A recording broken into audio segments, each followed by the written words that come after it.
ما زاغ البصر وما طغى، نبی کی آنکھ اس وقت نہ کج ہوئی نہ حد سے بڑھی۔ إنه لقرآن كريم في كتاب مكنون لا يمسه إلا المطهرون تنزيل من رب العالمين۔ البتہ یہ کہ حضرت جبرائیل کو ان کی اصل ملکی شکل میں حضور نے اپنی ان آنکھوں سے 2 مرتبہ دیکھا ہے۔ ایک مرتبہ بالکل آغاز میں، جبکہ حضرت جبرائیل جو ہیں ایسے ظاہر ہوئے، حضور اتر رہے تھے غار حرا سے، جبل نور سے، تو آپ کو آواز آئی یا محمد۔ یہ پہلی وحی کے بعد جو فترت ہوئی ہے، کچھ عرصے کے لیے وحی رکی رہی، اس وقت واقعہ پیش آیا۔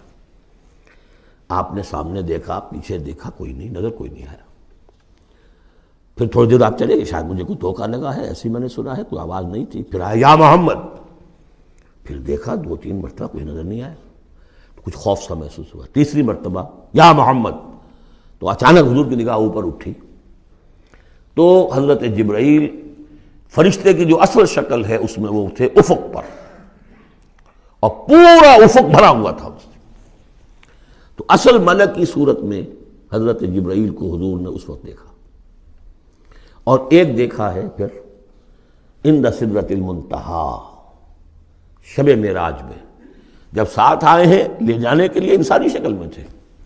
کوئی سواری بھی ایسی تھی جس کو کہ براق کہا جاتا ہے، وہ بھی محسوس شے تھی، لیکن یہ کہ جہاں انہوں نے کہا 7ویں آسمان پہ جا کر کہ بس اب آگے میری گنجائش، اب آگے آپ کو اکیلے جانا ہے، اس سے آگے اگر میں گزرا میرے پر جل جائیں گے، بے سوز تجلا بے سوزت پرم، اگر یکسر منہ برتر پرم، اگر میں نے اب اس سے آگے ایک بال برابر بھی میں آگے بڑھا تو میرے پر جل جائیں گے، اب آگے آپ کا کام۔ اس وقت بھی وہ ان کی اصل شکل میں ظاہر ہوئی حضرت جبرائیل علیہ السلام۔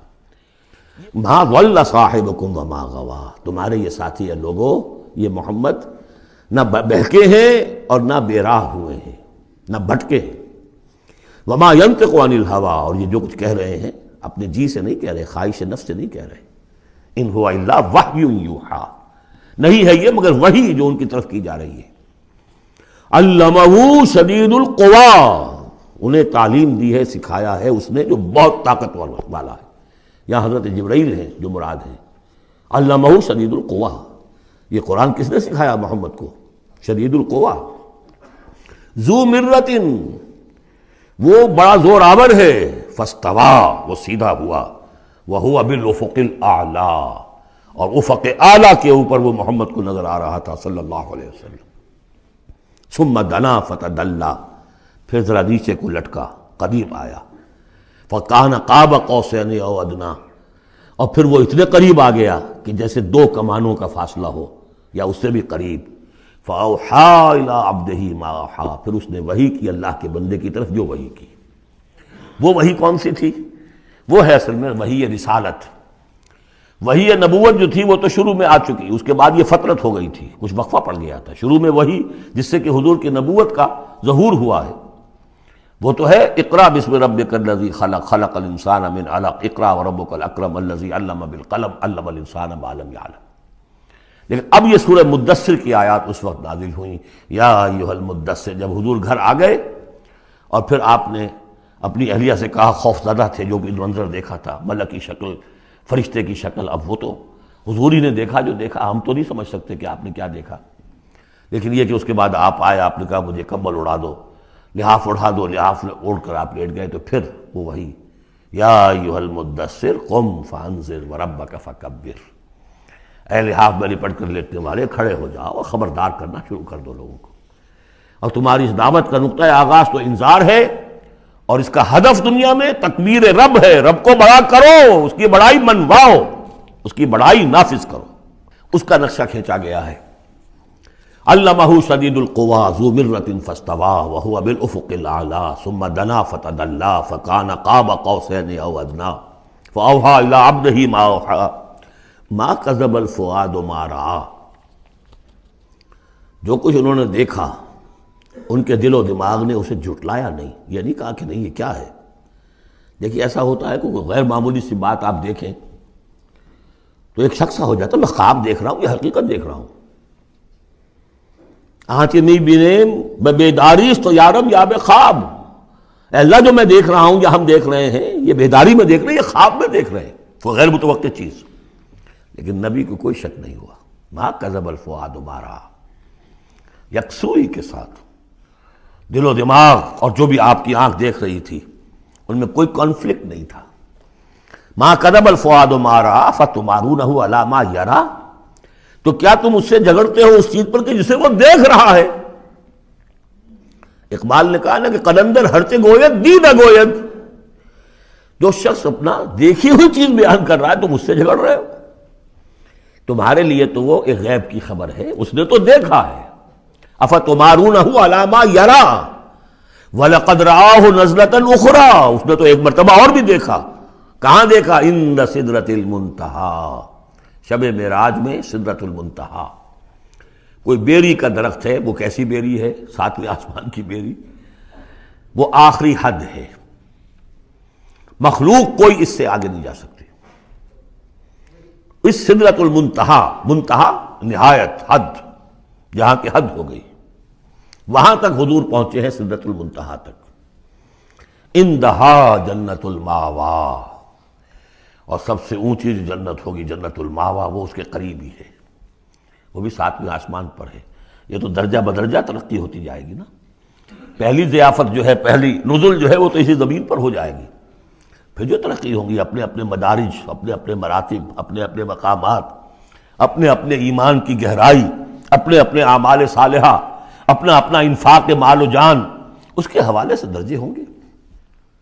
اندہا جنت الماوا اذ یغشی السدرۃ ما یغشی، جبکہ ڈھانپے ہوئے تھا اس بیری کو جو ڈھانپے ہوئے تھا۔ اب تمہیں کیا بتائیں کیا ڈھانپے ہوئے تھا، تم نہیں سمجھ سکتے۔ دیکھیے کس طریقے سے اذ یغشی السدرۃ، کوئی انوار الہیہ کا کوئی ایسا نزول ہے وہاں جو زبان میں ادا نہیں ہو سکتا، کوئی الفاظ نہیں ہے کہ جو ان کی تعبیر کر سکے، اس پر انوار الہیہ کا کوئی نزول ہے۔ اذ یغشی السدرۃ ما یغشی، جبکہ چھایا ہوا تھا اس بیری کے اوپر جو چھایا ہوا تھا، جبکہ ڈھانپا ہوا تھا اس بیری کو جس نے ڈھانکا ہوا تھا۔ ما زاغ البصر وما طغی، نبی کی آنکھ اس وقت نہ کج ہوئی نہ حد سے بڑھی۔ یہ دو انتہائیں ہوتی ہیں، ایک تو یہ کہ آپ کسی انٹینس لائٹ کو فیس نہ کر سکے تو نگاہ ہٹائیں گے آپ، یہ جھپک لیں گے، فیس نہیں کر سکتے اگر آپ میں ہمت نہیں، استعداد نہیں ہے۔ نبی کا ظرف اتنا تھا کہ ان انوار الہیہ کا براہ راست مشاہدہ کیا ہے، اور نگاہ آپ کو ادھر ادھر کرنے کی ضرورت پیش نہیں آئی۔ لیکن طغا ایک حد ادب بھی ہوتا ہے جس سے آگے انسان کو نہیں جانا چاہیے۔ نگاہ جو ہے اس نے بے ادبی کی روش بھی اختیار نہ کی۔ علامہ اقبال نے، واقعہ یہ ہے کہ اس آیت کو میں نے سمجھا علامہ اقبال کے ایک شعر سے، اور اکثر و بیشتر لوگ نہیں سمجھ سکے اس آیت کو۔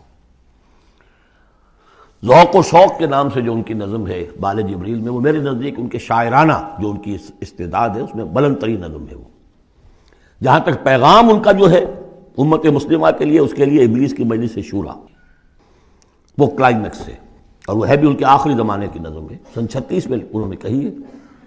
اس کے بعد تو بیماری اتنے رہے ہیں، بہت کم اشعار کہے، لیکن اس میں ذوق و شوق میں ایک شعر ہے، عین وصال میں مجھے حوصلہ نظر نہ تھا،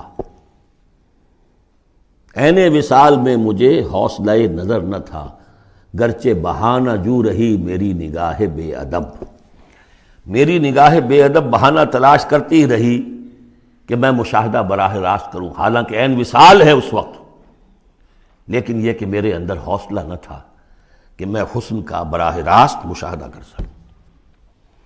عین وصال میں مجھے حوصلہ نظر نہ تھا، گرچہ بہانہ جو رہی میری نگاہ بے ادب۔ یہاں ان دونوں چیزوں کے برعکس بات ہے جو اقبال اپنے بارے میں کہہ رہا ہے۔ میں تو بے ادب بھی ہوں، اور میں تو چاہتا تھا کسی طریقے سے حد ادب سے تجاوز کر کے دیکھوں، لیکن میرے اندر تو حوصلہ نہیں تھا۔ محمد میں وہ حوصلہ تھا، دیکھا ہے، براہ راست دیکھا ہے، نگاہ جما کر دیکھا ہے، لیکن ایک حد سے تجاوز نہیں کیا، حد ادب کے اندر رہے۔ ما زاغ البصر وما طغى لقد رأى من آیات ربہ الکبریٰ، دیکھا انہوں نے اپنے رب کی عظیم ترین آیات کو۔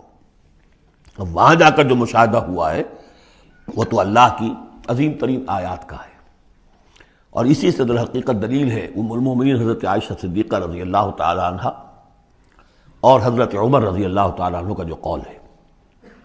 شب معراج میں بھی حضور نے اللہ کو نہیں دیکھا، اللہ کی عظیم ترین آیات کو دیکھا، جو تجلی تھی اس وقت اللہ کی۔ حضرت عائشہ صدیقہ کا کہنا تو یہ ہے کہ نور لا یرا، وہ نور ہے، دیکھے کیسا جا سکتا ہے۔ بہرحال وہاں بھی قرآن جو کہہ رہا ہے وہ یہ نہیں کہہ رہا ہے کہ اللہ کو دیکھا، نہیں۔ جیسے کہ وہ جو شب معراج میں پہلا سفر کا حصہ تھا زمینی، مسجد حرام سے مسجد اقصیٰ تک، سبحان الذی اسریٰ بعبدہ لیلا من المسجد الحرام الى المسجد الاقصی الذی بارکنا حولہ لنریہ من آیاتنا، وہاں پر بھی اللہ نے اپنی آیات کا مشاہدہ کرایا، لیکن وہ زمینی آیات ہیں اللہ کی، وہ برکات جو ہیں زمینی ہیں۔ یہ تجلی جو ہو رہی ہے یہ ہو رہی ہے اس سدرۃ المنتہا پر، آخری حد ہے، مخلوق کی آخری حد ہے۔ اس سے آگے کہیے حرم ہے، حریم ذات ہے اللہ کی، جس میں کسی غیر کا کوئی دخل ممکن نہیں۔ اس حد پر جا کر جو وہاں تجلیات باری تعالیٰ تھے ان کا مشاہدہ کیا ہے۔ لقد رأى من آیات ربہ الکبریٰ،